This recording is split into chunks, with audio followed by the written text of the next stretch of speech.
todo va un poco más apresurado que de costumbre. Sin embargo, en esta edición hemos vuelto a tener 13 candidatos para elegir la terna de finalistas. El jurado se reunió el pasado mes de abril en el Ayuntamiento de Segovia, que junto a la Diputación Provincial son los principales patrocinadores del premio, que se celebra también gracias a la colaboración de diversas entidades, entre ellas la Real Fábrica de Cristales, que de forma generosa nos elabora esa lente de la tierra, de Paradores, de Procose, de la Universidad de Valladolid, que nos acoge aquí ya desde hace 14 años en estas jornadas de periodismo en lo global, y otra serie de instituciones segovianas, y por supuesto de todos los socios de la Asociación de Periodistas de Segovia, que somos ya más de un centenar. El premio Cirilo Rodríguez atesora desde su inicio una larga lista ya de finalistas y premiados que supera de largo las 100 personas. Son lo más granado del periodismo internacional en español, y hoy tenemos el privilegio de contar con 3 periodistas que están ejerciendo, bueno, 2 de ellos han estado recientemente en Ucrania, y la tercera, Griselda Pastor, sabe desde Bruselas lo que se cuece en Ucrania también y por qué diversas cosas, ¿no? Yo voy a hacer una introducción de cada uno de ellos y voy a tirar por lo fácil. Por lo fácil es leer lo que decían de ellos para proponerles quienes les propusieron.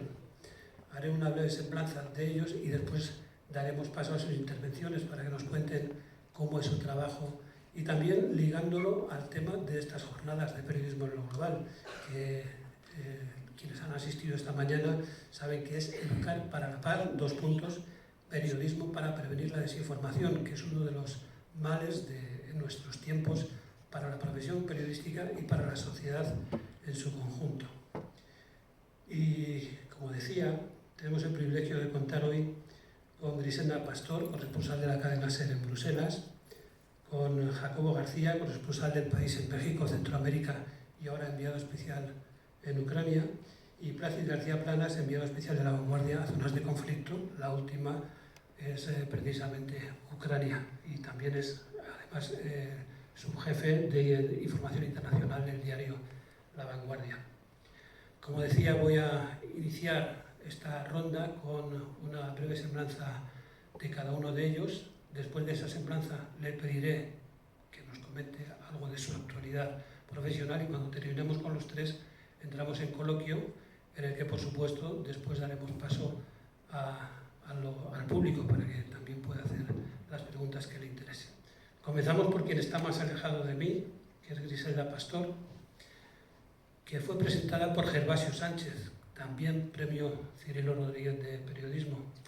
Nacida en Tarragona en 1961, lleva casi un cuarto de siglo como corresponsal de la cadena SER en Bruselas, habiéndose convertido en la periodista más veterana en la capital de las instituciones de la Unión Europea. He de decir también que ya fue finalista del premio Cirilo Rodríguez hace 10 años, 11.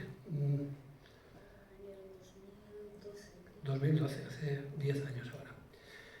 Inició sus estudios de periodismo en los años 80 y se formó en temas europeos en la Fundación de Periodistas en Europa de París entre 1989 y 91.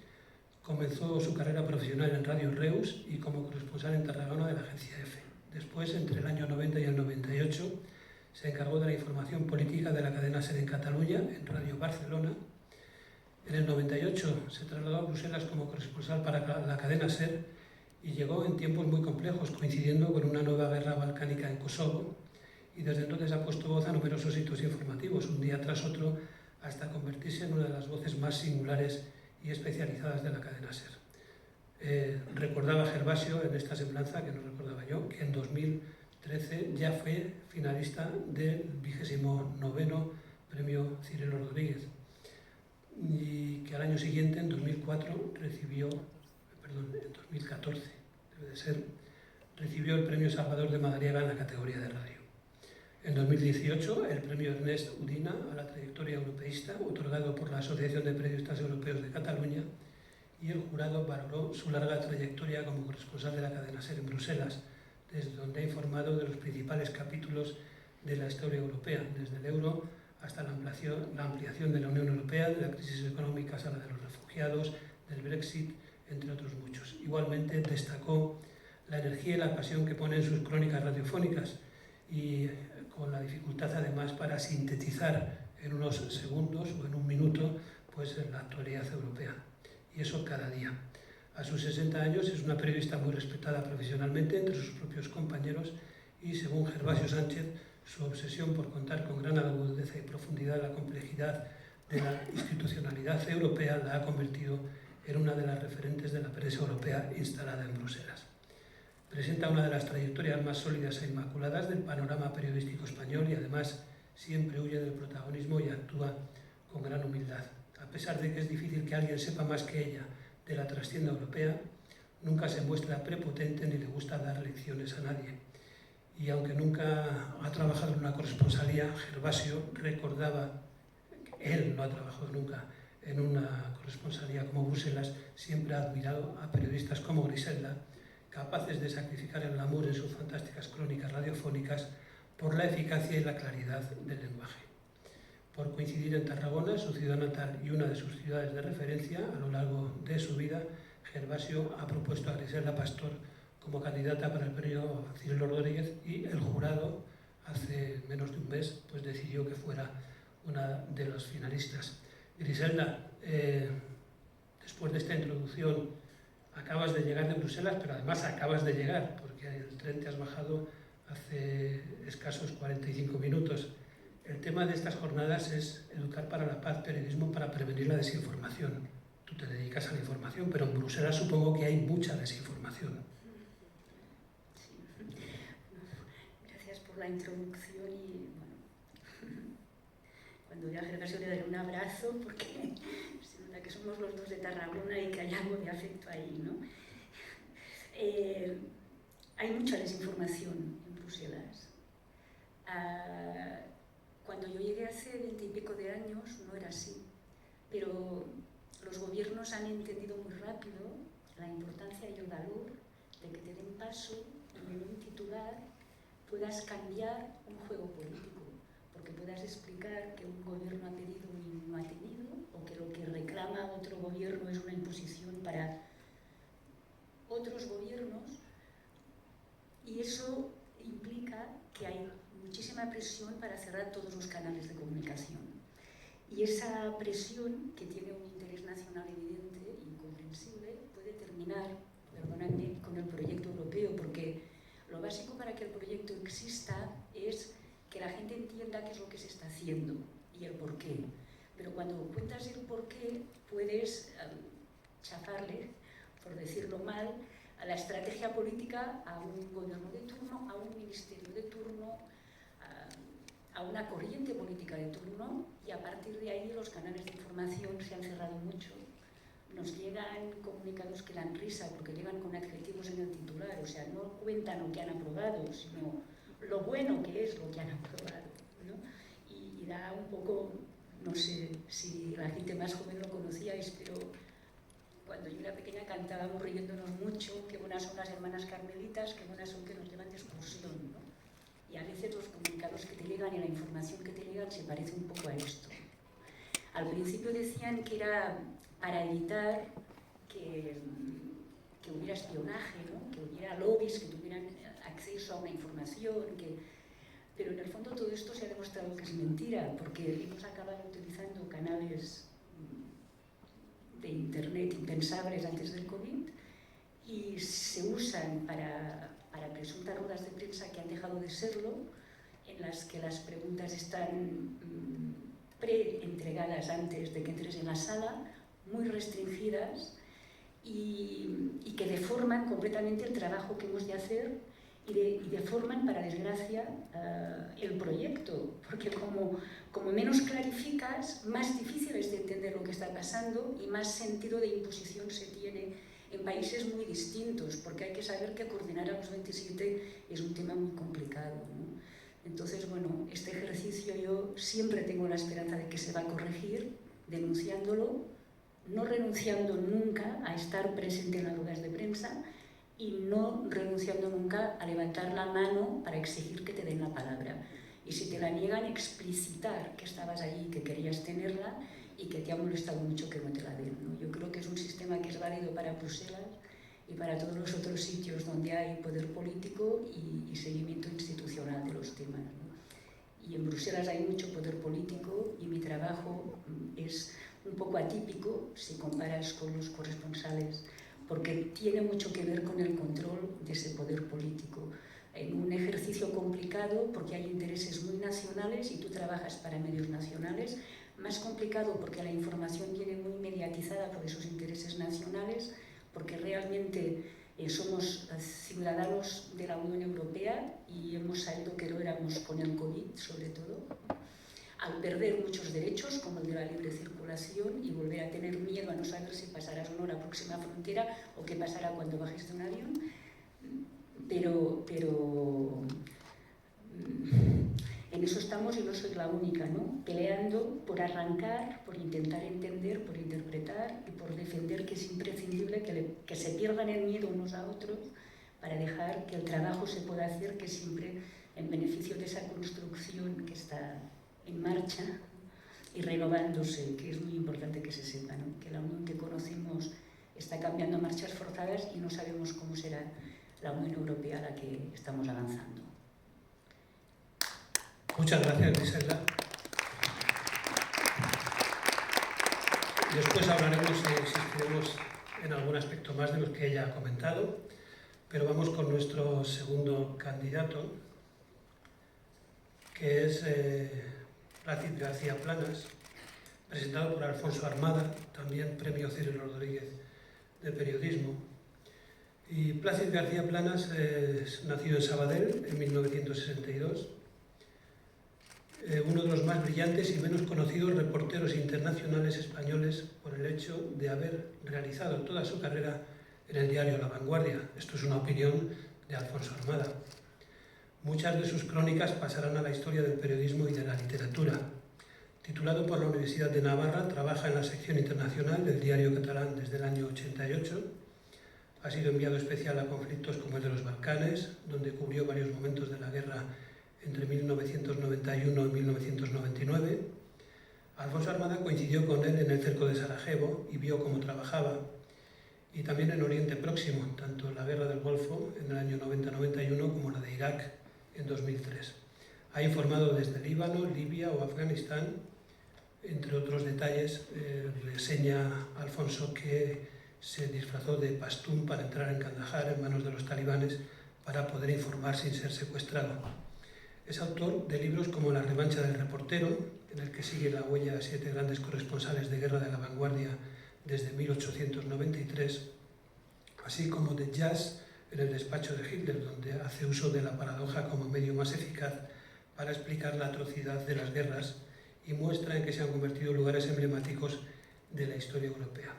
En otro libro, Como un ángel sin permiso, habla sin falsa piedad sobre el tráfico legal de armas y sus consecuencias, y precisa Alfonso Armada que sus crónicas desde ferias de armas son antológicas, sobre todo cuando pregunta a los atildados vendedores por la efectividad de los ingenios mortíferos y los últimos modelos de bolsas para cadáveres.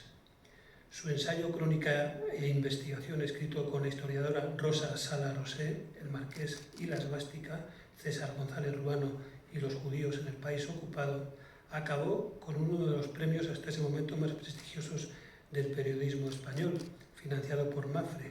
Algunos de los más famosos periodistas y escritores en español lo recibieron, y ahora dice Alfonso Armada que luce como una mancha en el historial de Plácid García Planas. El propio Plácid se coló en la última cena del premio y le pasó al comensal que tenía a su lado una crónica de González Ruano que era una oda a Hitler, hablando del amor cuando los nazis prohibieron precisamente el amor entre judíos y alemanes. Entre marzo de 2016 y enero de 2019 desempeñó el puesto de director del Memorial Democràtic de Cataluña, en el que intentó escarbar de verdad en la memoria sin filtros ideológicos, y tras regresar a la sección internacional de La Vanguardia se convirtió en jefe de sección. Allí ha demostrado su capacidad para ofrecer miradas no gastadas con un cuidado exquisito en el uso de la fotografía, como ha demostrado con sus colaboraciones con el fotógrafo Guillermo Cervera. Apostilla que su libro La guerra es una piscina es una joya envenenada. Su última contribución a la memoria es La caja roja, la guerra civil fotografiada por Antoni Campañá con Arnau González y Villalta y David Ramos, un libro, exposición y documental que sacaron a la luz las fotos que Campañá no quiso mostrar y que dejaban mal lugar a los dos bandos de la guerra civil. Insiste también Alfonso Almadén que ha vuelto a dar muestras de su extraordinario talento, de su capacidad para mirar con ojos curiosos, perplejos, lúcidos en la guerra de Ucrania, donde ha estado un mes con crónicas desde Odessa o Kiev. Pero cada 2 sábados escribe en la sección Cabaret Voltaire lo que es la verdadera mirada de un corresponsal que se mueve como pez en el agua en la crónica y la historia, y sus predecesores en la cobertura de conflictos.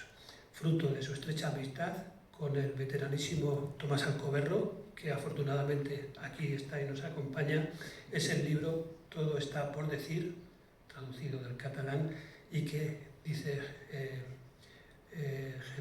Alfonso precisamente que está en camino de ser traducido al español. Plácid, bueno, esta es una semblanza que hace quien te propuso del primo Cirilo Rodríguez, pero acabas de venir de Ucrania precisamente, y como se dijo en esta misma sala hace un año, en una guerra, bueno, se viene diciendo mucho tiempo, ¿no? En una guerra la primera víctima es la verdad, la desinformación es la que mata a la verdad.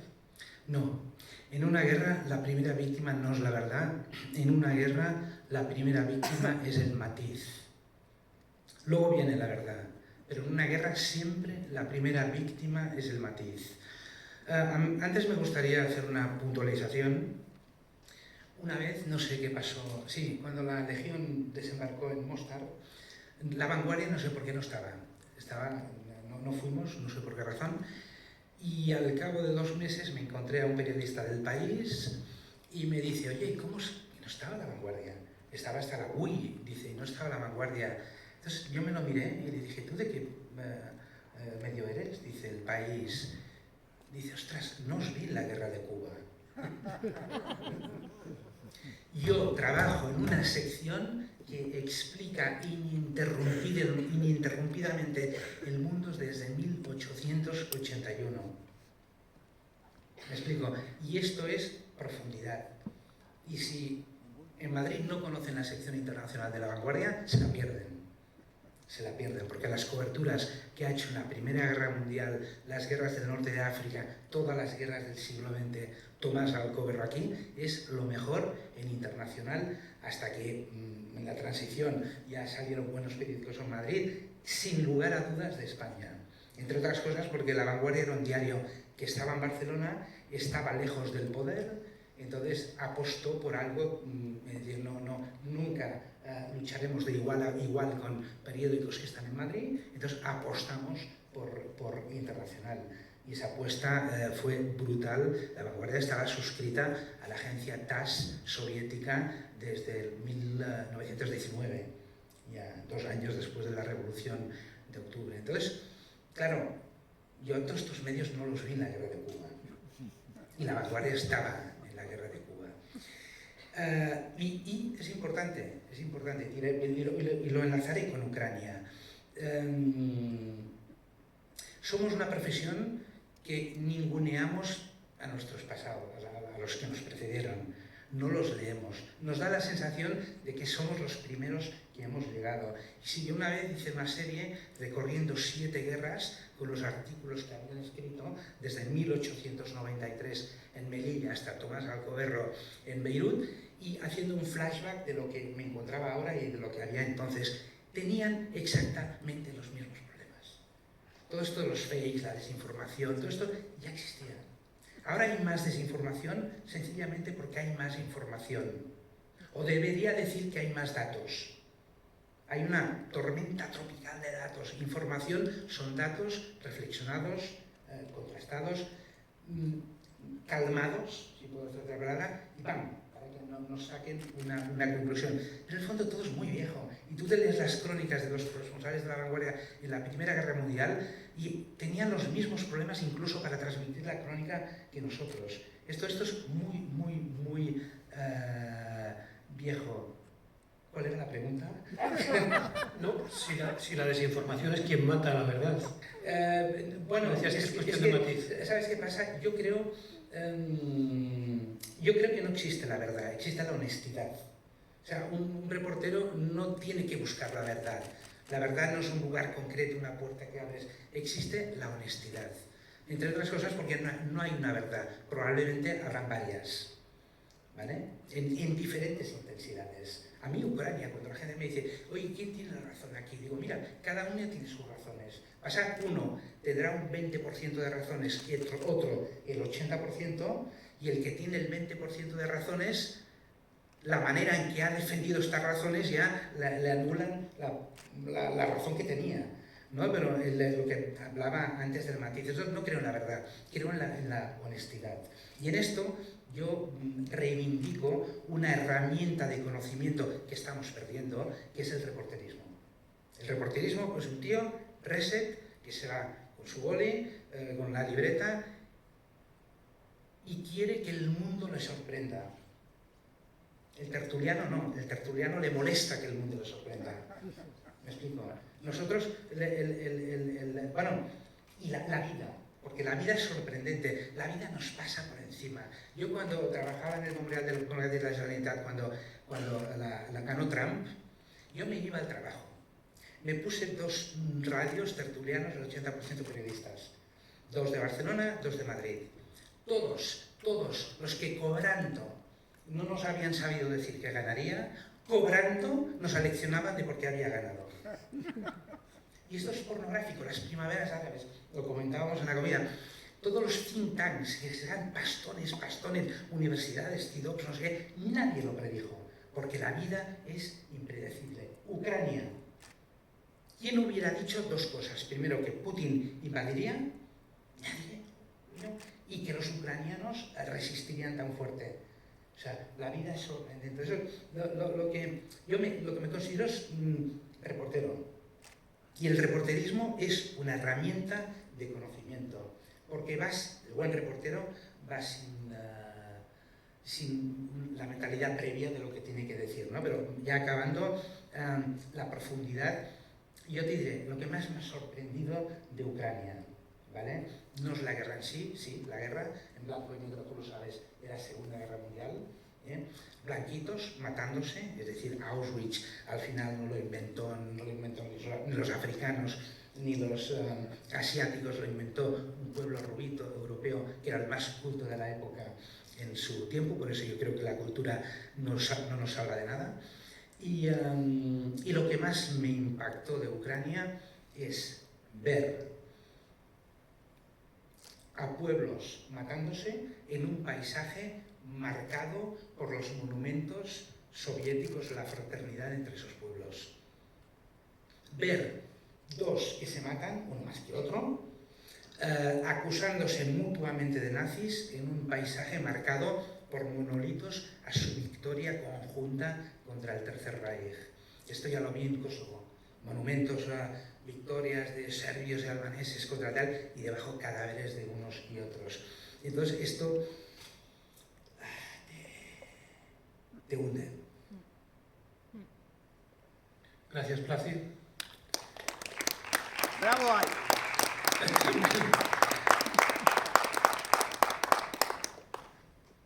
Jacobo García, presentado por Fran Sevilla, también premio Cirilo Rodríguez, que precisamente está ahora en Ucrania, y quienes sigan los telediarios de televisión española le pueden ver con su perilla blanca informando sobre el terreno.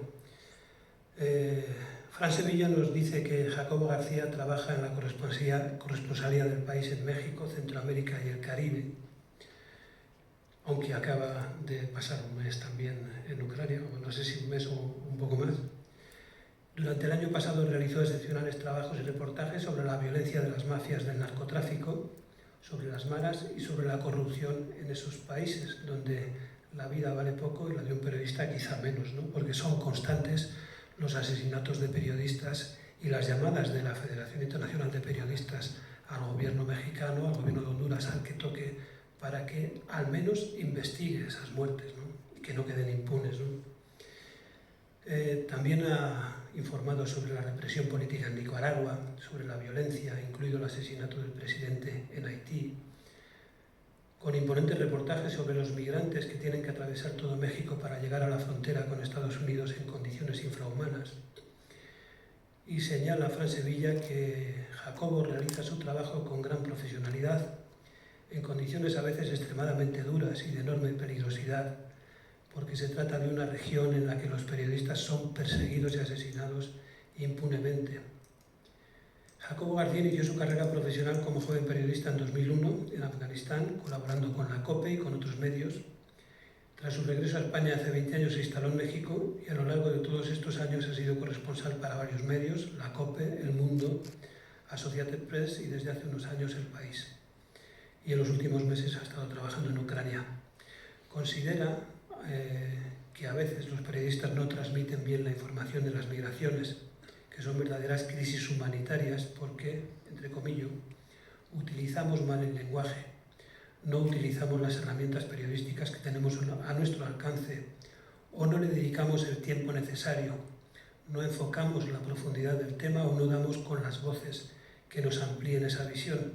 Y es a veces frustrante las reacciones que se suscitan entre los lectores porque no hemos sabido comunicar un mensaje que es mucho más amplio que las letras que uno utiliza.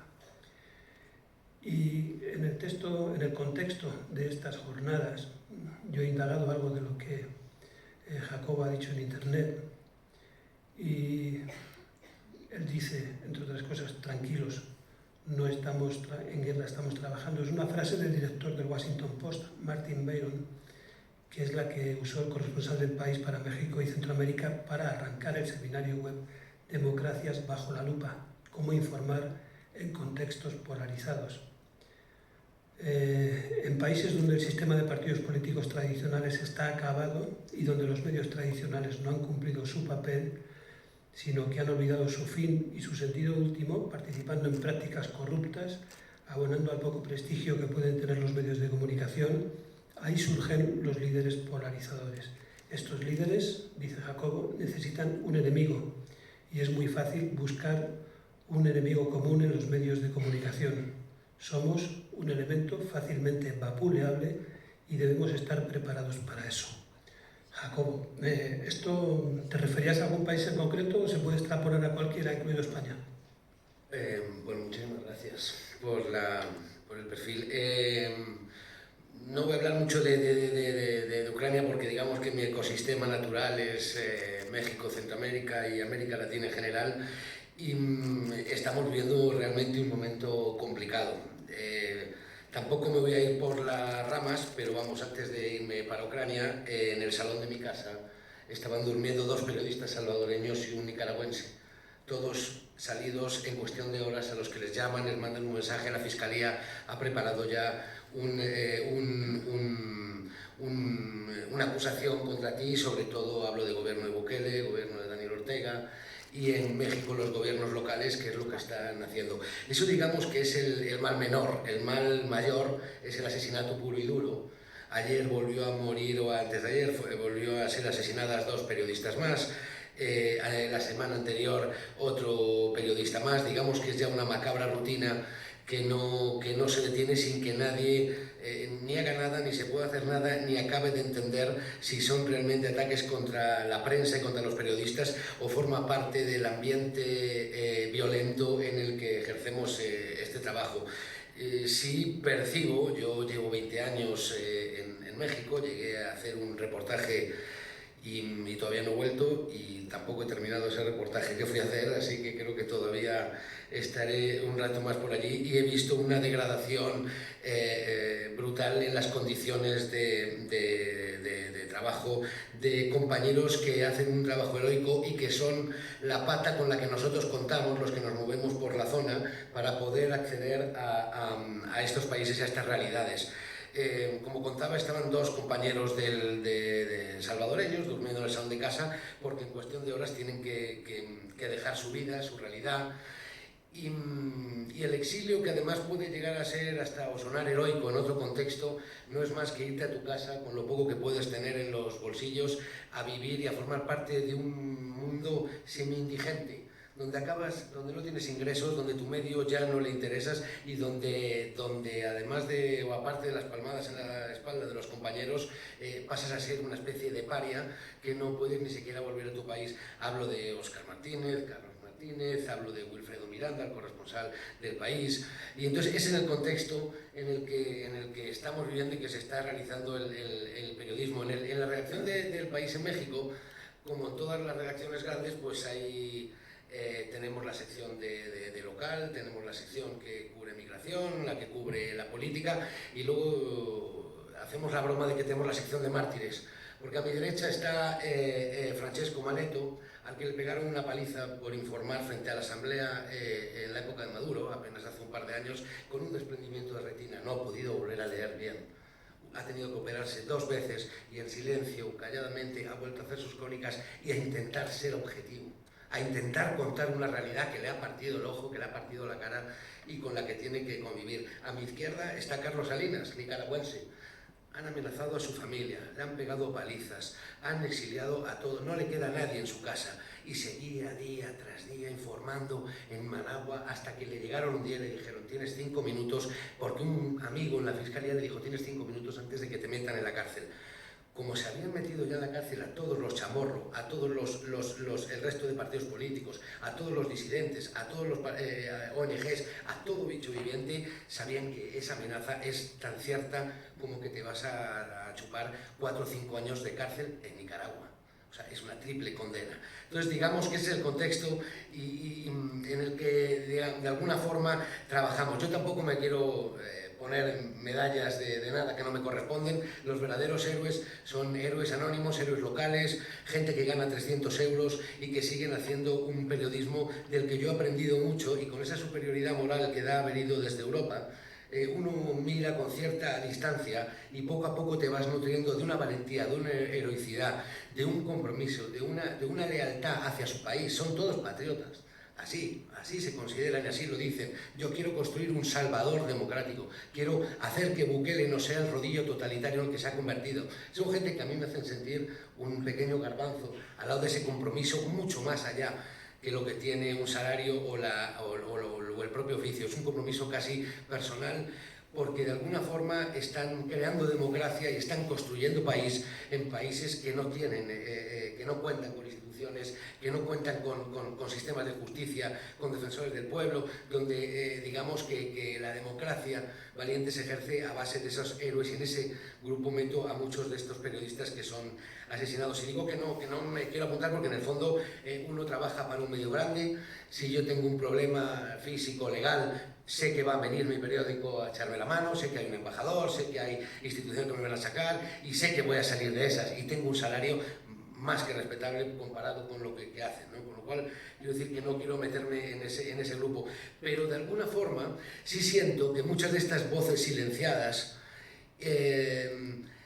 utilizan y aprovechan a los que estamos ahí como corresponsalía para ser el altavoz de las cosas que no se pueden decir, contar o trabajar en los países afectados, ¿no? Y hablo sobre todo eso: Nicaragua, El Salvador, en Guatemala se han exiliado prácticamente todos los jueces, todos los fiscales, no hay líderes de oposición. Digamos que vivimos una época represiva mucho más grave.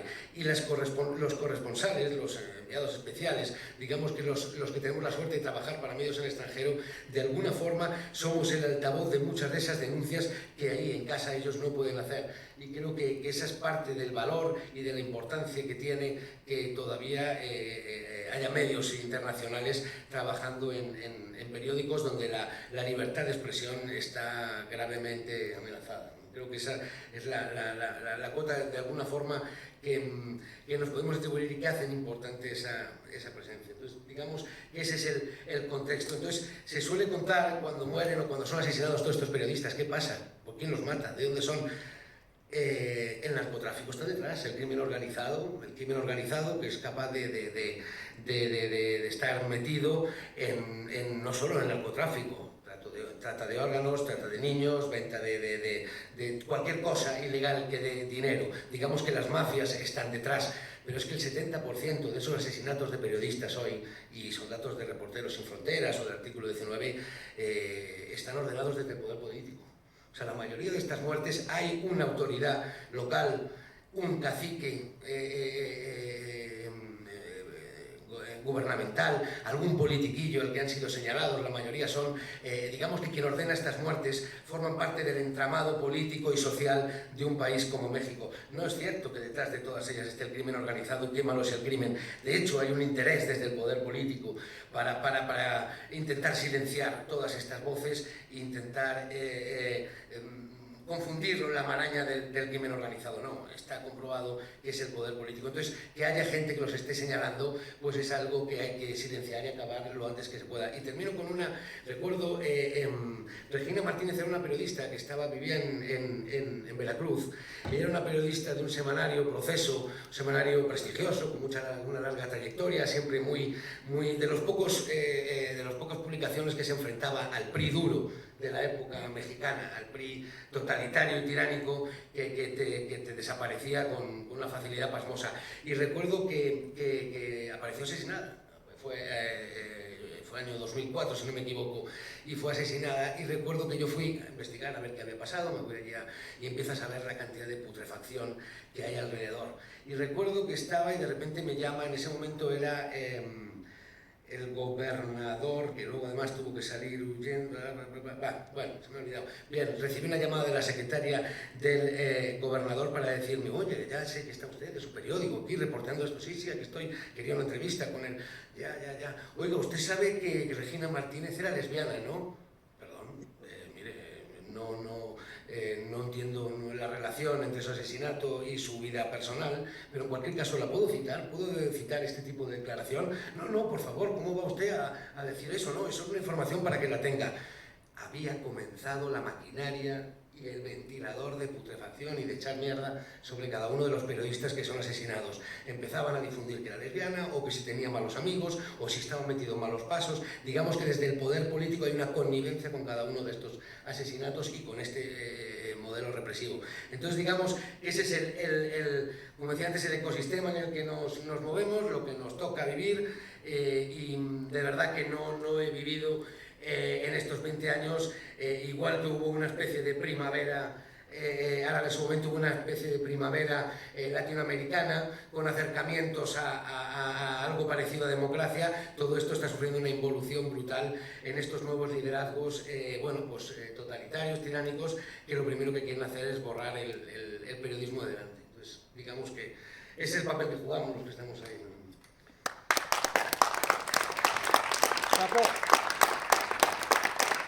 Gracias, Jacobo. Sí, me viene a la cabeza la reflexión que acabas de decir, que estos periodistas que han estado viviendo en tu casa son patriotas, quieren construir sociedad, con una reflexión que ha hecho desde Colombia esta mañana en su conferencia telemática Patricia Simón. Ella ha venido a decir que vivimos en sociedades cansadas, agotadas, de que las democracias no dan solución a los problemas fundamentales de las personas, y que los pueblos son conscientes de que no tienen horizonte de mejora o carecen de herramientas para dar a sus hijos mejores oportunidades. Su reflexión se podría resumir diciendo de que hay una sensación en todos estos países, pero lo podemos extrapolar a cualquier región del mundo, de que el mundo va a peor. La pregunta es para los tres: ¿opináis así? ¿Que el mundo va a peor? ¿Esto es transitorio? Griselda, por ejemplo. Estoy como impresionada con las intervenciones que habéis hecho y estaba pensando que de la de Jacobo, ¿no? Ante el riesgo de asesinato y muerte, ¿no? Te da mucha energía, lo siento decirlo así, como para saber que la pequeña resistencia diaria sobre el tapiz permanente del trabajo en Bruselas, la pequeña resistencia diaria a negarte a hablar de lo que no entiendes, a negarte a informar de lo que no sabes y a exigir clarificaciones, tiene un sentido, ¿no?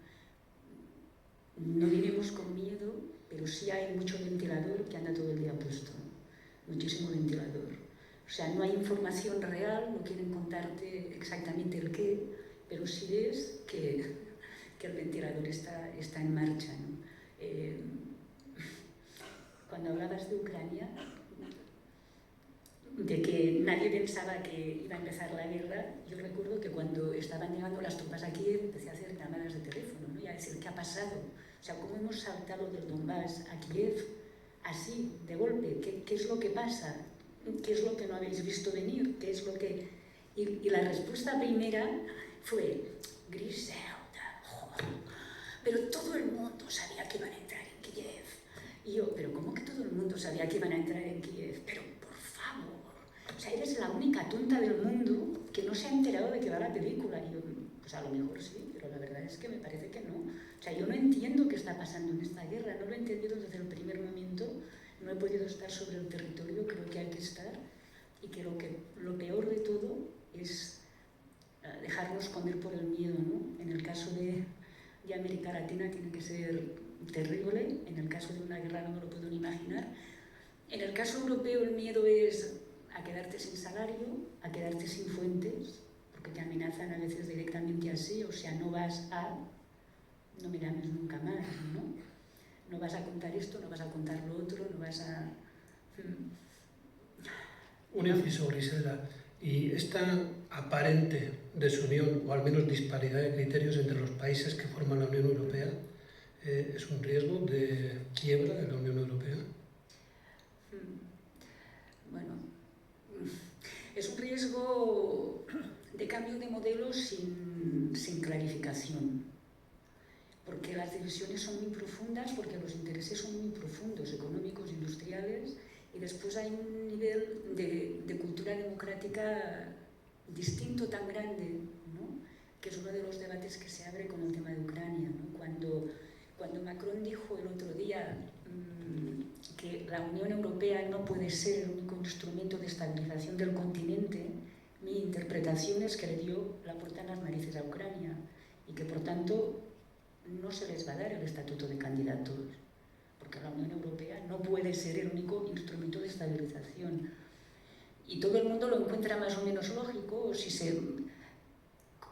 y tú ves aquí un número de incongruencias sistemáticas que no entiendes por qué se están dando, ¿no? O sea, no puedes estar usando en tu lenguaje la solidaridad, son uno de los nuestros, estamos todos juntos todo el día, y a la hora de la verdad decir lo que mucha gente piensa y no dice, y es que no pueden entrar en la Unión ahora mismo, ¿no? Pero va a haber una pelea muy grande con esto, como la estamos viendo con el suministro de petróleo, con el suministro de gas. Son modelos distintos de unión, intereses distintos y, por desgracia, una relación distinta con Estados Unidos también, ¿no?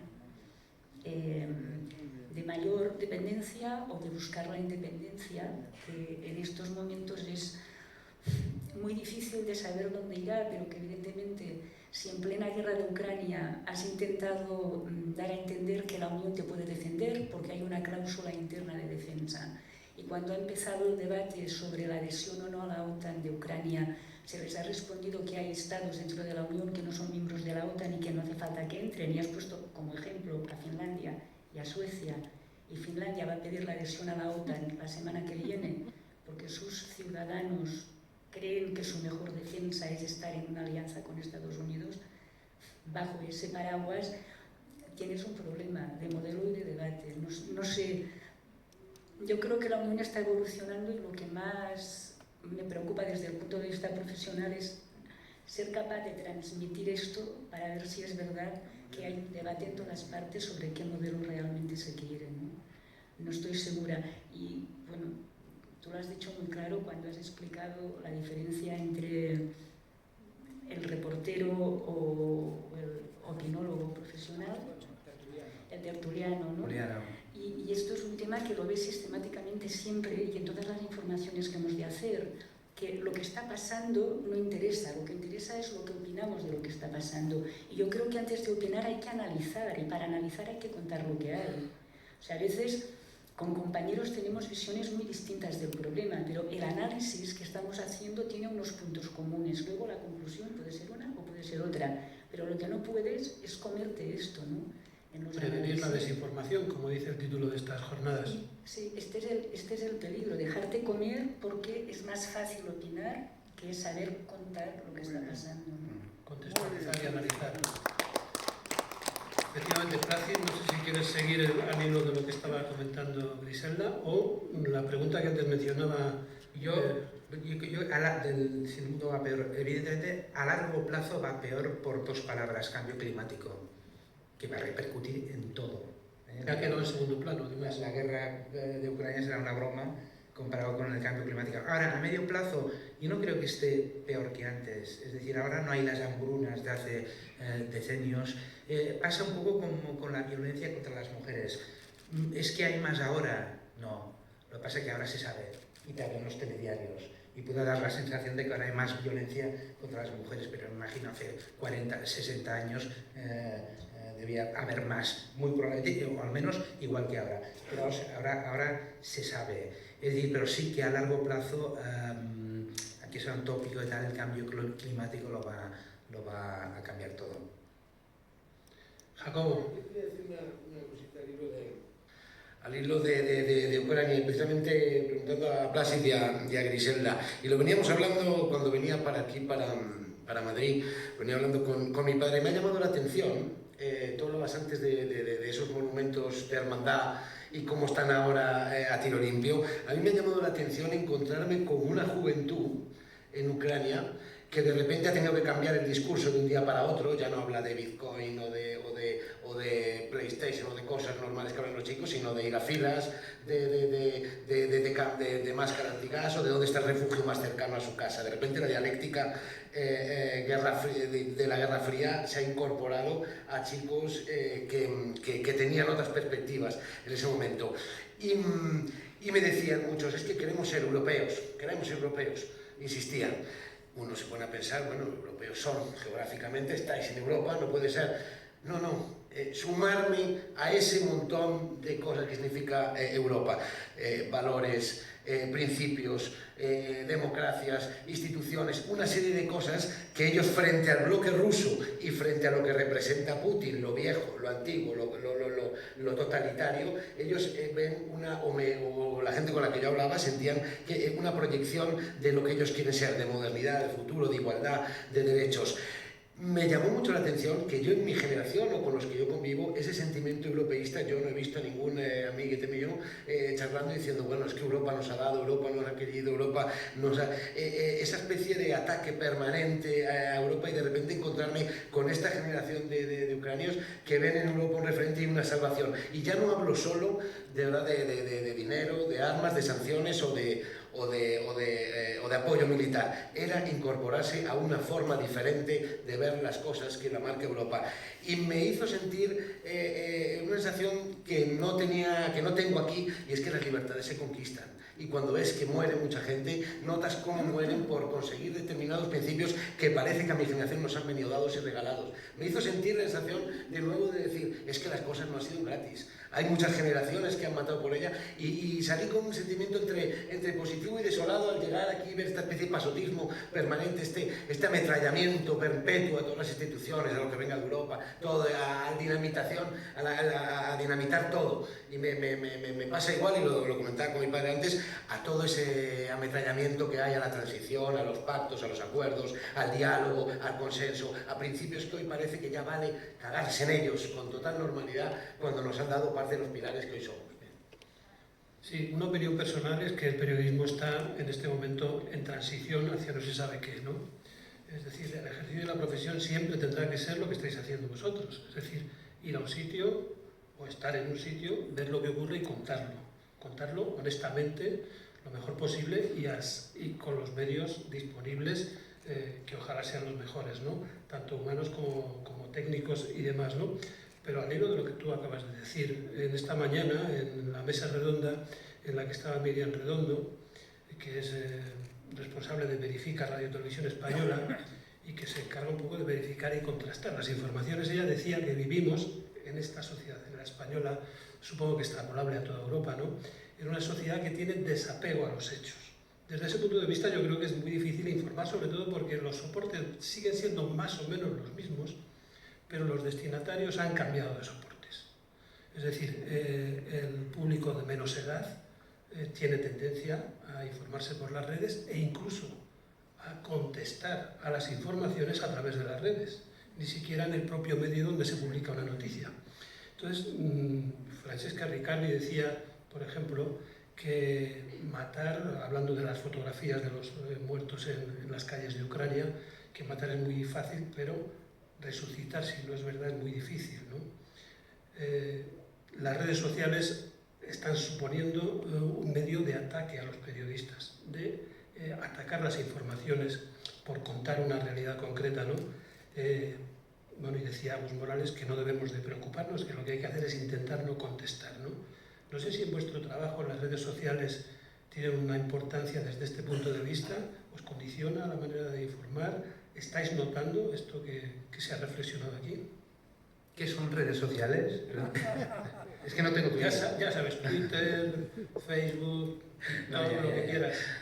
Yo personalmente no tengo Twitter, no me dejo arrastrar por esto.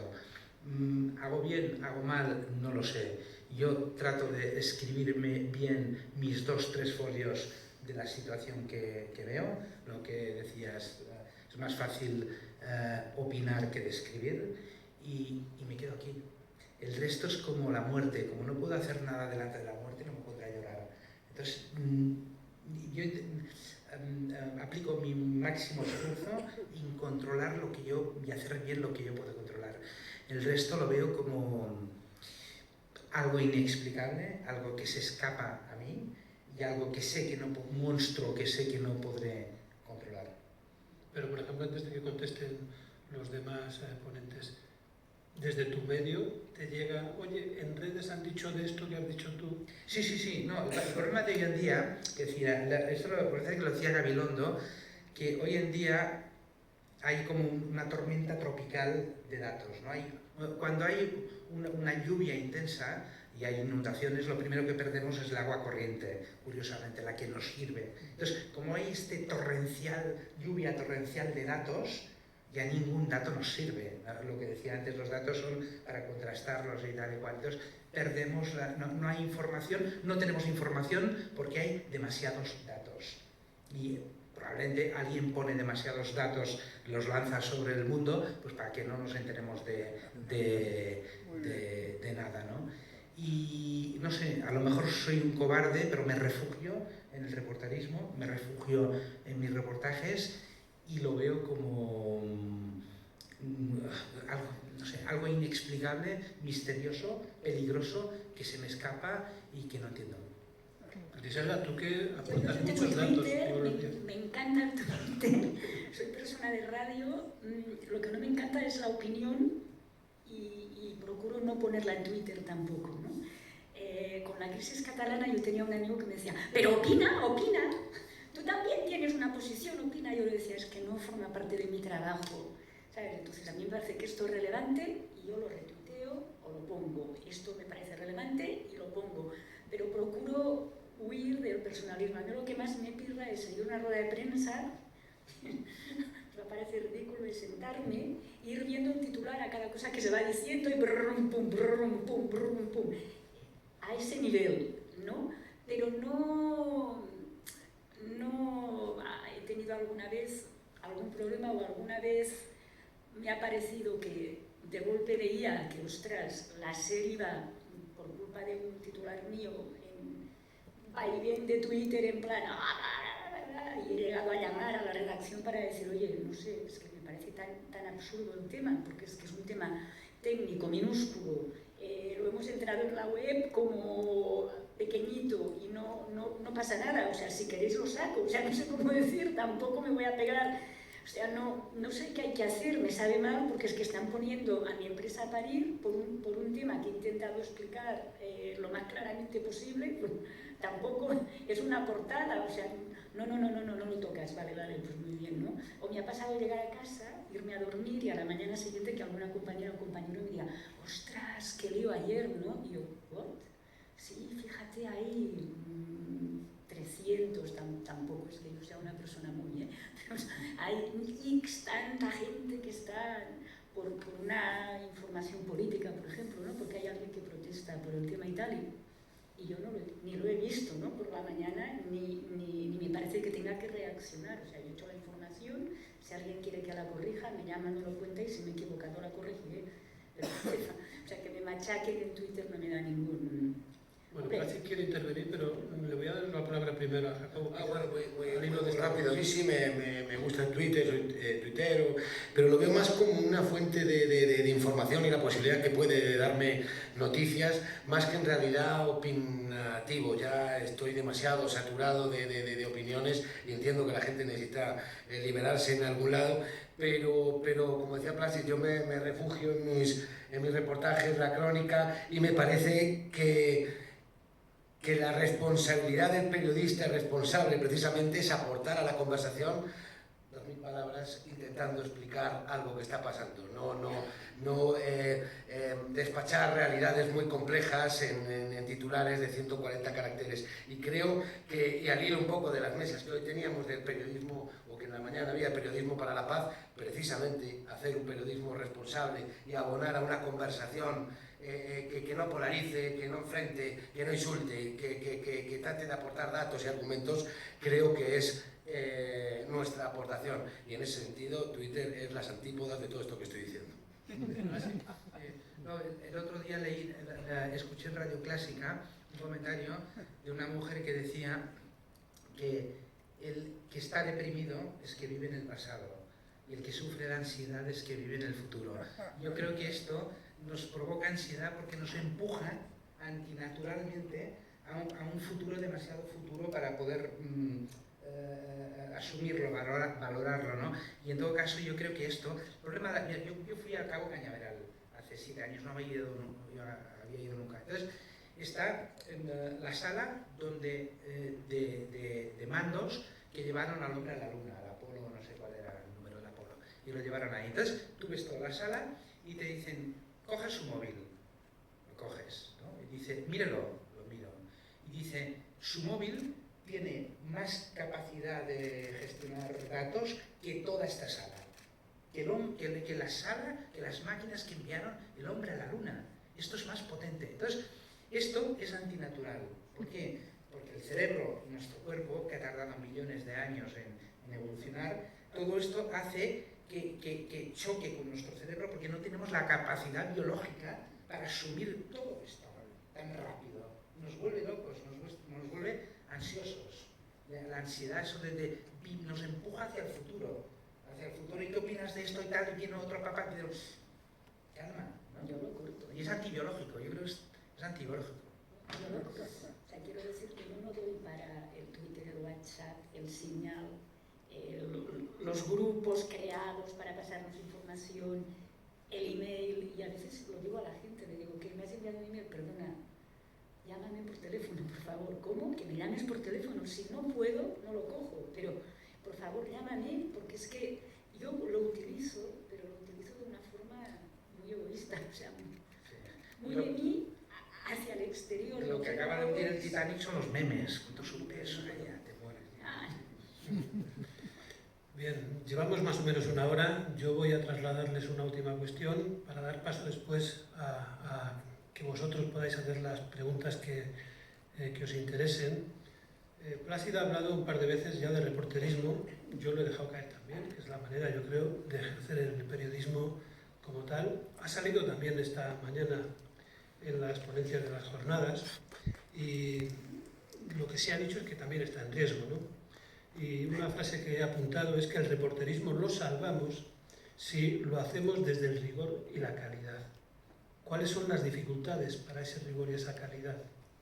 La principal dificultad es el propio reportero. Es el buen reporterismo empieza en uno mismo, en un reset. ¿Me explico? Yo siempre digo, yo no cubrí el 2014 en el Donbass, pero sí que lo cubrió Guillermo Cervera, un amigo mío fotógrafo, y yo recuerdo en ese momento en Odessa había tensión entre prorrusos y antirrusos. Yo recuerdo perfectamente los diarios, incluso el mío, que un día hacían un reportaje de la mani prorrusa.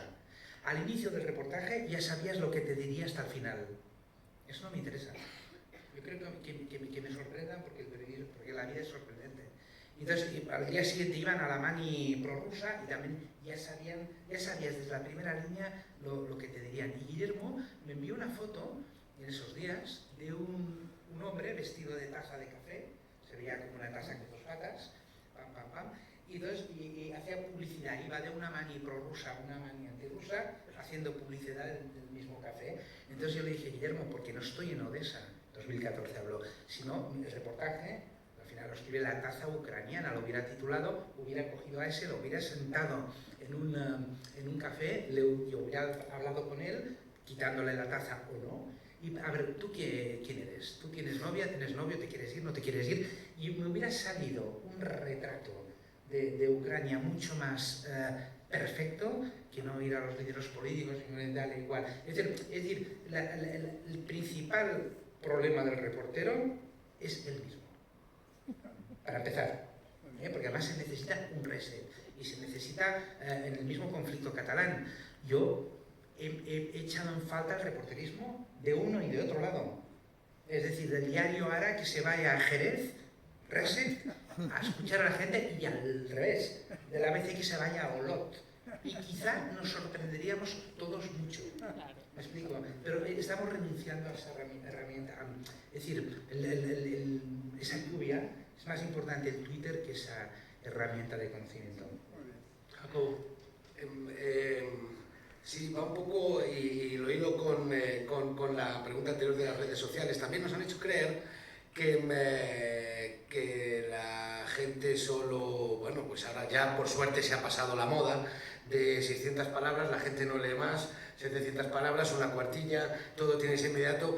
Las notas yo más largas que he hecho, los textos y reportajes más largos han sido los más leídos, pero de calle. El lector no tiene nada de idiota. Tenemos la tendencia a pensar de que es tonto y que hay que darle hamburguesas cuando puede comer caviar. O sea, la gente no es tonta y dejemos ya de pensar en esa, porque además, pero de verdad, uno de los reportajes que le fue muy bien, además, le dieron un premio Gabo, era Caribe Turbio, debía tener 14.000 palabras. La gente antes de los premios y de todo, ya notas cuando te empieza a llegar, la gente ha llegado hasta el final y tú tienes la capacidad de enganchar al lector, engancharle por la pechera, llevarlo al segundo párrafo, al tercero, al cuarto y tirarlo al final del texto hecho un guiñapo porque se ha devorado tu texto. Eso es la mayor satisfacción que alguien puede tener. Yo por lo menos ya hace tiempo que dejé de mirar los clics que tienen las notas. Miro cuánto tiempo están leyendo mi texto. Cuánto tiempo pasan en mi nota, porque es que he conectado, he acertado. Para mí el mayor éxito es que puedan llegar al último párrafo. Solo los mediocres se quedan en cuantos clics. Joder, ya sabemos que los gatitos y las tetas, bueno, van a ganar siempre por goleada. Con lo cual ahí no hay lucha que dar. Pero sí uno tiene su lucha personal por intentar atrapar al lector, y creo que eso es un reto. Y lo hilo con lo que decía Plácid sobre la calidad o como tal, pues está en el propio reportero también, en trabajar y trabajar y trabajar y darle mucho trabajo a los textos, preguntar 200.000 veces en los textos que mejor me han salido y que yo lo he notado, es cuando he hablado con 100 personas y tienes la posibilidad de elegir esos testimonios, porque no somos almas puras, tenemos opinión, llegamos con una idea sobre algo, pero tú vas configurando lo que es más parecido a un crisol o un mosaico, capaz de convencer o al menos de llegar a un lector. Es la inmediatez, la velocidad, otros los problemas, los prejuicios que trae el propio redactor. Solo si dejas, como decía Plácid, reset, empecemos, la crónica te lo permite. Es un lugar nuevo, un espacio nuevo donde puedes hacerlo. La formación del reportero es fundamental, leer, formarse, leer a los clásicos, leer a los buenos, seguir viendo las cosas que están, la gente que lo está haciendo chingón, diríamos en México, la gente que lo hace bien. O sea, creo que son referentes que a veces esa frivolidad, desechar a alguien que tiene ya más, y pasó en las redacciones, ha pasado ese corte generacional tan brutal que hubo, donde te encuentras redacciones donde quedan de 60 y de 18. Y sin conexión y sin eslabones, porque en esa poda que se hizo de las redacciones hace unos años para ahorrar, lo que hicieron es desconectar dos generaciones con formaciones, la que necesita enseñar y la que necesita amamantarse, y eso ha sido un gran drama en las redacciones que yo creo que se sigue padeciendo. Y creo que el periodista, quien esté en esto del periodismo, tiene que seguir formándose y saber que aunque venga de medicina, va a aportar otra mirada, o sea, no es necesario estudiar periodismo y hacerlo, sino que está por ahí fuera. Y en ese sentido, me estabas acordando antes una anécdota que has contado ahora, y también ahí me encargaron en el periódico, lo cuento rápidamente, que fuera a entrevistar a Björk, la cantante islandesa, porque llegaba a México y iba a dar un concierto. Ella era una superestrella, yo no tenía ni idea ni me gusta La verdad es que ni me gusta, yo grita mucho ni me gusta. Y después de darle muchas vueltas, luego además las discográficas son el mundo más horrible que te puedes encontrar, al final hice una crónica a través del señor que le hace el jugo de naranja todas las mañanas en el hotel enfrente de la casa de York. Fue lo más leído esos días del periódico. No lo cuento para ponerme flores, sino en el sentido de que pararte, pensar, darle forma, buscar cómo contar, cómo enganchar. Esto se llama mirada lateral. Y el buen reporterismo lo de hacerlo a través del zumo de naranja. Y el problema de Internet es que hace que nos convierta a todos en fotocopiadoras y al final todo el mundo cuenta lo mismo de la misma manera. El reporterismo es buscar la mirada lateral, hacerlo a través del que le hace el zumo de naranja. Griselda hablaba antes de que ella tiene que acudir muchas veces a convocatorias donde las preguntas están preentregadas. ¿Qué quiere decir esto? Bueno, porque se pacta, va a haber 3 preguntas y las va a hacer fulanito, puedes preguntar esto, puedes preguntar aquello, puedes preguntar lo otro, y da igual las manos que se levanten. ¿Y si preguntas otra cosa? ¿Cómo? ¿Y si preguntas otra cosa que tú lo haces? No te dan la palabra, ¿sabes o no? O sea, en esas ruedas de prensa, que son cada vez más, no te dan la palabra, ¿no? Y con la historia del COVID esto, por desgracia, se ha incrementado mucho, ¿no? No siempre, hay que decirlo, pero muchas veces sí. Y estamos en un mundo en el que desde los jefes de gobierno hasta los presidentes y presidentas de instituciones europeas comparecen en sala de prensa con preguntas compradas, que le digo yo, que no es que estén pagadas, sino que realmente están preamañadas. Y no es que no sea el tema, pero es que es muy distinto enfrentarte al tema del día en función de qué te preguntan sobre el tema. Y no vale que ya tacha la pregunta, no te vas a quejar, ¿no? La prensa de medios españoles en Bruselas trabajó toda la crisis bancaria prácticamente sin derecho a preguntas en la sala de prensa. Es que hay que verlo esto. Yo recuerdo un día que nos levantamos y nos fuimos, porque todas las ruedas de prensa económicas tenían español en punto de mira, se caía o no se caía, y no daban la palabra. Otro día estaba el portavoz hablando y al final le pregunté, pero por WhatsApp, muy útil, pero ¿cuánto vas? Porque pregunta italiana, pregunta francesa, pregunta inglesa, pregunta alemana. Pero es que el tema es si se hunde España o no y si vais a crujir o no, digamos, la política del gobierno. Entonces, ¿nos puedes dar la palabra, por favor, ya de una vez? Respuesta. La pregunta sobre la situación en España la ha hecho el Financial Times. Ya, mira, es que vais a crujir al gobierno, vais a hundir la sociedad española, pero no somos niños, somos adultos. Entonces, somos adultos que estamos aquí para informar. ¿Nos das de una vez la palabra? Vale, pero a ti no. Vale, pues a mí no me la des. Pero das la palabra a algún medio español que está en esta sala, porque el enfoque es otro enfoque, ¿no? Y eso es muy importante. En sala de prensa en Bruselas se aprenden muchísimas cosas, ¿no?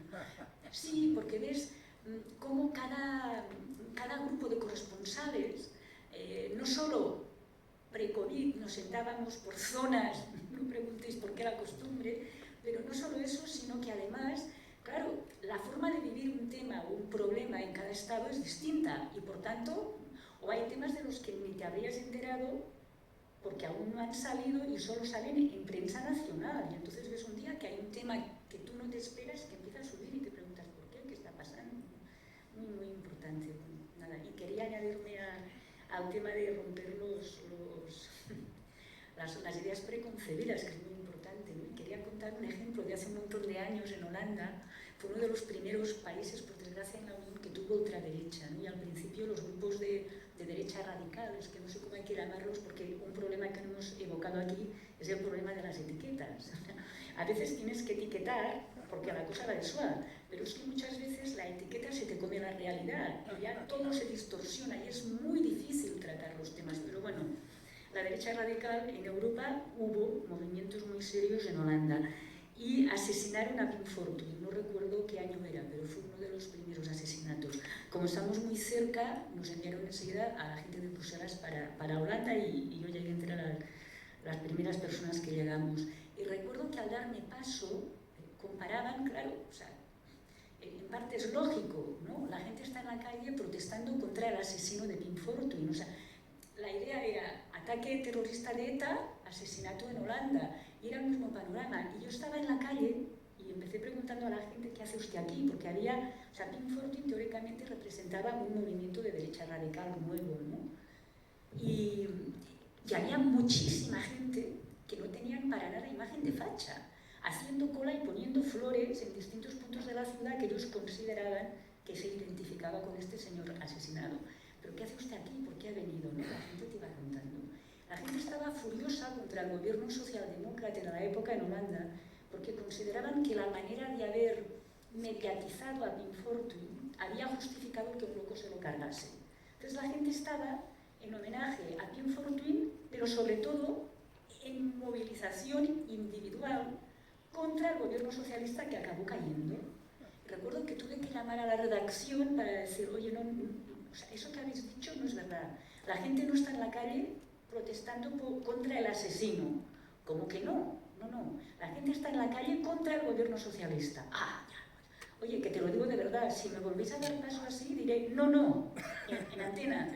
Perdón, la gente está, y pondré los cortes, o sea, realmente, entonces no me acuerdo, es que hace un montón de años, no recuerdo, pero tuvimos un debate y al final, vale, tiene razón, y quisieron que me quedara porque justamente lo que estabais contando, el contraste de lo que estaba pasando, el poder contarlo, porque era una alucinada, es que no entendías nada, no veías más que lo que veías, pero ¿qué hace esta gente aquí? ¿Por qué? ¿Qué está pasando? Bueno, no sé, ¿no? Era algo así. Y realmente yo creo que merece la pena querer estar en los sitios y sobre todo pelearse con la redacción sin ningún miedo. Pero claro, para eso tienes que tener unas ciertas garantías, ¿no? Yo creo que además de leer es muy bueno venir del mundo de la información local, que es el mío. Sí, porque eso te ayuda a hacer una información muy honesta, porque es un mundo muy cercano. Entonces, si has aprendido a trabajar allí, imprescindiblemente, aunque no quieras, aunque obligatoriamente tienes que ser honesto, porque tú individualmente no quieres hacerle daño a nadie, pero eres consciente que si hay un problema de corrupción en tu ayuntamiento, cuando tú lo cuentes, ese alcalde o ese concejal tendrá un problema y que tú te vas a encontrar, pues no sé, en el cine, en el teatro o en la panadería con el primo, el hermano, el hijo de la persona en cuestión y tú tienes que poderle decir, lo siento, no te puedes cabrear conmigo, tengo que contarlo. Y he intentado ser honesta al contarlo. Dime lo que tú quieras, si hay que añadir algo, si hay que quitar algo, pero lo que no puedo es comerme la información, no me la puedo comer. Yo creo que la gente que viene de ese mundo llega con mucha más fuerza a un mundo mucho mayor, ¿no? Si no se pierde de vista eso, ¿no? La perspectiva son razones de las que explican muy bien por qué es necesario el periodismo. Bueno, tenemos apenas media hora para terminar. Yo creo que podríamos seguir mucho más hablando con ellos, pero voy a dar paso a las palabras del público y tenemos por aquí el privilegio de tener a Tomás Alcoberro, que es corresponsal durante muchos años de La Vanguardia en Beirut, premio también Cirilo Rodríguez, que nos acompaña, como desde hace muchos años, es miembro del jurado también de estos premios y él creo que quiere trasladar alguna cuestión, no sé si al público en general o a nuestro... Bueno, primero me encanta todo y me gusta mucho todo. Bueno, yo voy a intentar concretar, porque esto es un mundo, por suerte aquí estáis prensa escrita y prensa radiofónica. Hubiera habido, por ejemplo, imagínate tú, una de la televisión, con lo cual la cosa se amplía, se diversifica y se hace más difícil de hablar. Entonces, no, lo que yo quiero decir en un aspecto muy concreto, hablando de los dos representantes de la prensa escrita, que es lo que yo conozco, y que es quizá el núcleo de una prensa que está evidentemente en este momento no a un mismo nivel de otro tipo de prensa, que puede incluso ser la prensa que ya se llama no convencional, pero que a mi modo de ver sigue siendo, quizá también por deformación profesional, sigue siendo un núcleo de prensa clásica, importante, que podrá haber muchas crisis, que podrá dejar de tener lectores, pero que seguirá siendo, a mi modo de ver, el núcleo fundamental de la prensa, por lo menos en Occidente. Dicho esto, quiero decir que me apunto completamente a vuestro discurso, es decir, el discurso de la defensa a rajatabla, muera quien muera, y tú lo has contado muy bien, aquellas ideas de que no escribas más de 30 líneas porque nadie te va a leer. Yo aquí sí que quiero hacer una reivindicación. Jusqu'au bout, yo soy francófono, de la prensa escrita. Y creo que la única manera de que la prensa escrita pueda sobrevivir esta tempestad, como decías tú, casi tempestad tropical, que viene de todas partes, es que esté bien escrita, que esté bien escrita, que esté bien escrita. Y nada más, y nada más. Y aquí viene quizá un poco, perdonad, el conflicto que podéis tener nuevas generaciones de periodistas o de informadores, que quizá por un hecho absolutamente natural, de que para vosotros y vosotras es más fácil conectar con 50.000 cosas que yo soy incapaz de hacerlo, porque soy burro en este sentido, porque yo soy hombre de papel, de pasar páginas, de leer. Como tú acabas de decir muy bien, las crónicas y los reportajes se siguen leyendo, y muchas veces los jefes son tontos y son malos, porque creen cortarnos las alas. Es decir, yo creo que... Tomás, que soy tu jefe, ¿eh? Te recuerdo. Bueno, bien. Pero no, yo creo que realmente en eso me gustaría saber vuestra opinión. Si de alguna manera la prensa escrita, la pobre prensa escrita, no tan pobre, la que nadie lee, no todo el mundo deja de leerla, la que está superada, no está superada por mucha gente. La prensa escrita, y en estos sentidos sí que estoy totalmente de acuerdo con vuestra reivindicación sin límites. Voy a imitar tu estilo, tu fuego, sin límites, es que esté bien escrita. Y nada más, yo creo que esto es quizá el gran desafío de que la prensa escrita pueda seguir estando bien escrita y en una palabra. Y esto es un poco quizá lo que quiero dejar aquí, es que si no, la prensa escrita no tiene razón de existir. Gracias, Tomás. No sé si queréis añadir algo a esta reflexión de Tomás, aunque ya lo habéis mencionado y él os ha citado a vosotros precisamente. Yo solo haría una reflexión claro, una web es prensa escrita, puede ser un buen reportaje en la web. Lo que pasa es que el papel tiene, para mí no hay reporterismo sin sensualidad. Entonces el papel tiene una sensualidad que leerlo en el móvil, que es como lo lee la mayor parte de la gente en el ordenador, no tiene, y diré cuál. Y es, por ejemplo, yo hice un reportaje con Guillermo Cervera de un travesti en Afganistán, ¿vale? Entonces, la foto del travesti que te mira, que era como la foto del Steve McCurry del 84 del National Geographic, esa niña, pero al otro lado del espejo. Entonces, mientras lees, ella te va mirando todo el rato, no te deja de mirar. Aquí no, aquí ves la foto, subes y te quedas solo con el texto. Entonces, esta magia plástica del papel, que tienes la foto y tienes el texto, y mientras lees, bueno, sí, y siempre puedes echarlo contra alguien en el periódico.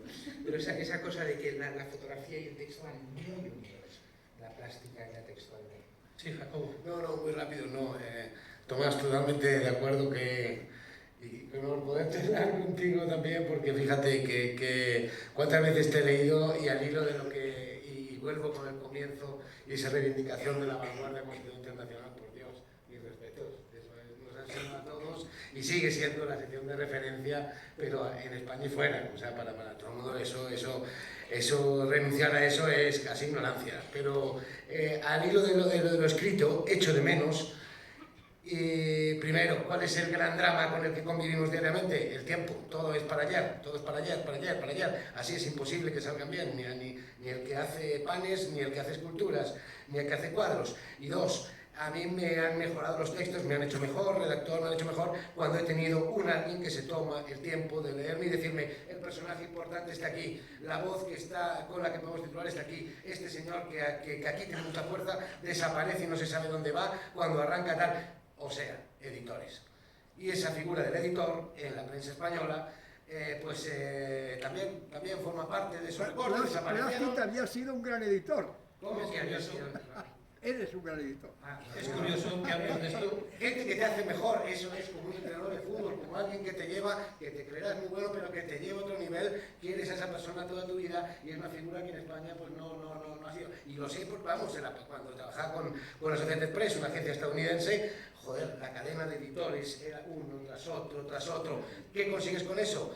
Calidad, rigurosidad, no se te escapa un dato, nada está sin confirmar, nada te pone al azar, todo está medido cada una de las palabras.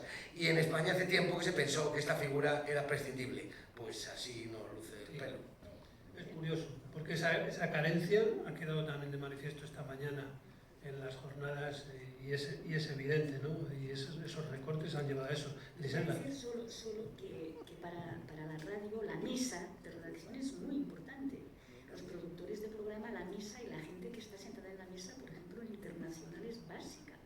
Para hacer todo ese trabajo que tú a veces en tu premura, en tu alocamiento, porque esa noticia entra, se te olvida. Entonces, cuando la mesa es fuerte, cuando la gente que está en la mesa entiende, sabe y oye, y este tema, y este dato, ya has hablado con no sé quién, ya has hecho no sé qué, tu trabajo es 20 veces, ¿no? O sea, 20 veces. Tú sales por antena y la gente dice, hostia, mira, esta tía la vuelvo a oír, pero realmente es que sin esa mesa tú no vas a ningún sitio. Y por desgracia, la mesa de redacción sigue, pero es verdad que se ha pensado que puede estar el último becario que entra pobre a cogerte el teléfono y hacer de correa de transmisión, y eso no es. Eso no es. Al margen del tema de los sueldos, que con perdón tiene mucho que ver con que haya gente que tiene miedo, ¿no? Sí. Y hacías una reflexión antes de entrar aquí, cuando estabas haciendo un carotazo con los compañeros de la información local, de que precisamente con la pandemia los periodistas son más frágiles, ¿no? De alguna manera, ¿no? La manera de trabajar. Por eso los editores, las mesas de redacción siguen siendo imprescindibles. Bueno, por allí parece que hay alguna pregunta más.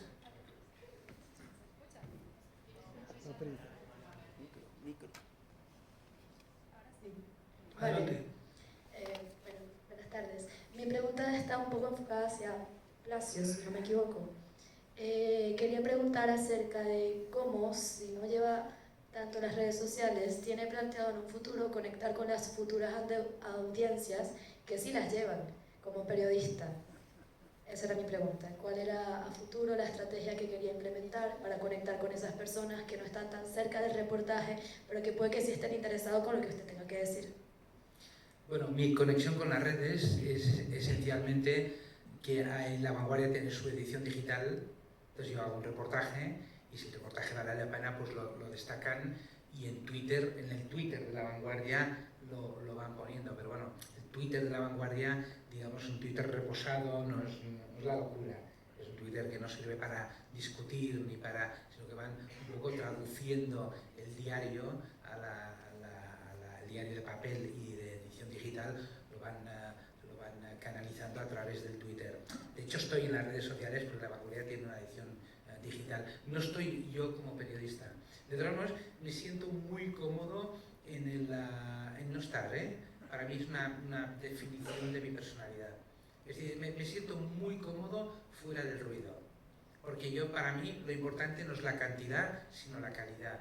Y quien me quiere seguir, me sigue, porque me puede seguir por La Vanguardia digital, que están todas.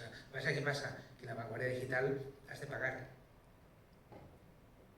Claro, aquí hay otra cosa, porque Twitter es gratis de los medios. Es decir, discusiones, decir no sé qué, pam, pero al final cuesta dinero la calidad, la enviar gente fuera y tal. Y si tú me quieres leer, me puedes leer en las redes, pero se ha de pagar. ¿Puedo decir algo? Yo no creo que las nuevas generaciones tengan un cerebro diferente.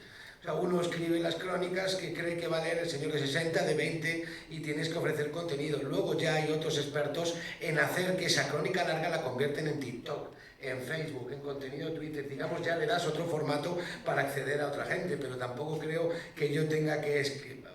Pienso, ¿no?, que los materiales que ofrecemos tengan que ser de diferentes generaciones. Ya hay las empresas se encargan luego de nuestro producto a moldarlo para conectar pues con gente que sí, que es verdad, que no va a entrar nunca al país, pero que quiere leer TikTok o Instagram o ese tipo de cosas, ¿no? O sea, Y luego te diré una cosa, es decir, por mi modo de escribir, yo soy muy Peter Pan, es decir, me entiende mucho más y les gusto mucho más a la gente de 20 a 35 años que a los de mi generación. Quizá porque soy Peter Pan y no he salido todavía de Peter Pan en Kiev. Por ser muy corta, pero creo que a mí también me ha sorprendido que Pasi diga que no está en Twitter, pero creo que en el debate lo que está sobre la mesa es si cuando quieres ser observador para poder describir lo que hay, a través del Twitter te conviertes en actor y a partir de ahí, si tú eres el actor principal de la cosa, tu forma de poder llegar a esa descripción se puede ver alterada sin que tú te des cuenta, ¿no? Porque eres consciente de tu, aunque no quieras, eres consciente de tu notoriedad, entre comillas, ¿no? Del debate que estás generando y de que tu inteligencia, la tuya, no lo que estás viendo para contarlo, sino tu rapidez mental para ser más rápido que el otro que te está contestando, empieza a interferir. Yo creo que el tema del Twitter, si no se gestiona muy bien, hay funciones distintas. Hay gente que en los periódicos su función es opinar. Entonces, crearse un personaje en función de sus opiniones puede ser muy lícito. Pero para la gente en la que nuestra función es informar, convertirte tú en actor principal tiene un riesgo, y ese es un poco el debate. No, para mí no hay que huir de las redes, y ya he dicho que yo el Twitter lo utilizo mucho yo para informar de lo que estoy viendo rápido, para que la noticia esté antes, para lo que sea, ¿no? Pero hay un debate en el que yo creo que a veces, por desgracia, el personaje que un periodista se crea en Twitter, utilizando mucho su opinión, puede acabar comiéndose la necesidad de su función, ¿no? Y eso tiene un riesgo y tiene un precio. Muy bien, muy bien. Diferenciar información de opinión. Claro, muy bien. Y siempre se ha dicho, el periodista no debe ser noticia, ¿no? Salvo cuando, como por ejemplo estos señores ahora, son noticia porque son finalistas de un premio prestigioso.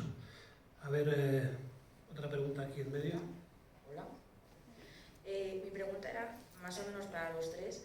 Estáis hablando de que con el tema de las naranjas que estabas hablando tú, la persona que le hace el zumo de naranja a X persona, que el artículo pues fue muy leído y tal, o Blasit, que hablabas también de este tema que a veces verlo de otra perspectiva tiene más lectores, o Griselda también, que no te dejan hacer preguntas de X temas, ¿no? Que está todo muy planificado. ¿De verdad se piensa que el lector es estúpido o están intentando idiotizarnos? Esa es mi pregunta. Lo que no entendí la pregunta, de verdad, ¿quién piensa que el lector es estúpido? ¿A quién te refieres? Las personas que intentan cohibir, por ejemplo, a Griselda que no haga las preguntas en Europa, ¿no? Pues, ¿qué pasa aquí? ¿Somos de verdad idiotas los lectores o se empeñan en hacerlo? A ver, yo quizás soy el menos indicado para contestar por una razón, porque esto suele pasar más en secciones en el mundo de la economía o de la política. Yo trabajo en la sección internacional, entonces, digamos, a los poderes fácticos les da igual que hables bien o mal del rey de Tailandia. Y en todo caso también trabajo en una sección internacional que es muy liberal. Nunca, en 32 años, nunca me han dicho tienes que enfocarlo así o así. Nunca, nunca. Y por eso digo, quizá a mí, los poderes fácticos nunca me han de la vanguardia, Barcelona, España, no hablo de un gobierno extranjero que me intente manipular en un reportaje, no me han condicionado nunca, pero porque estoy en internacional. Y una anotación, de hecho, tengo que confesar, es un pecado que lo confieso aquí, es sí que estoy en las redes, estoy en Instagram, pero es otra cosa, porque en Instagram busco la belleza.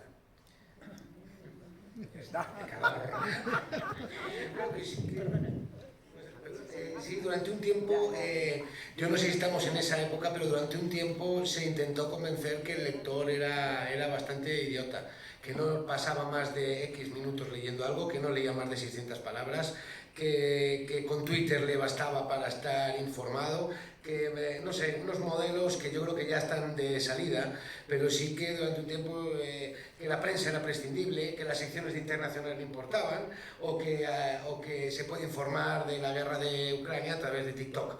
hasta que pasan las cosas, hasta que notamos la subida de la gasolina, hasta que tenemos un amigo de Ucrania, hasta que Europa nos afecta y hasta que descubrimos que, bueno, pues... pero sí que creo que durante un tiempo, pero por un tema no de que piensen que el lector era idiota, sino por un tema de costos directamente. Es más fácil pensar que puedes hacer un refrito en tu casa o en la redacción con 4 teletipos que coger un tipo, mandarlo a un terreno, que vaya con la libreta vacía y que venga con una buena historia. Eso cuesta mucho dinero, mucha pasta. Y bueno, pues es más fácil darte la papilla, ya además tituladita, con un titular que sales ya de casa con él. Rusia es tan malo que hace... Oiga usted, las cosas son más complicadas, oiga usted, todo eso. Entonces, bueno, pues la información buena, por eso toca poner periódicos que hay que pagar para leerlos, cuesta dinero, pero creo que estamos intentando cambiar ese paradigma en el que, bueno, pues como hubo una época en la que se dio todo gratis, también valía todo lo que se daba, ¿no?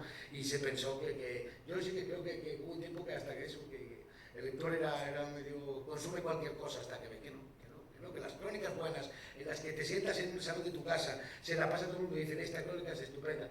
Es la misma reflexión que hacen al fin y al cabo en una redacción, bueno, se acaba consumiendo más en general, sí, pienso. No sé qué sea. No, la experiencia en Bruselas, yo creo que no piensan que haya nadie tonto, sino que es una batalla por el control de la información. O sea, voy a poner un ejemplo cuando yo llegué, y sigue siendo así, es decir, los que están en los poderes, en las instituciones, lo que quieren es un resumen de prensa, que su equipo empieza siempre por las entrevistas que les han hecho a ellos. O sea, no por la realidad de lo que está pasando, sino sobre la mesa, el resumen de prensa de cada comisario empieza con su foto del día. La ha entrevistado el periódico húngaro, le ha entrevistado el periódico holandés, le ha entrevistado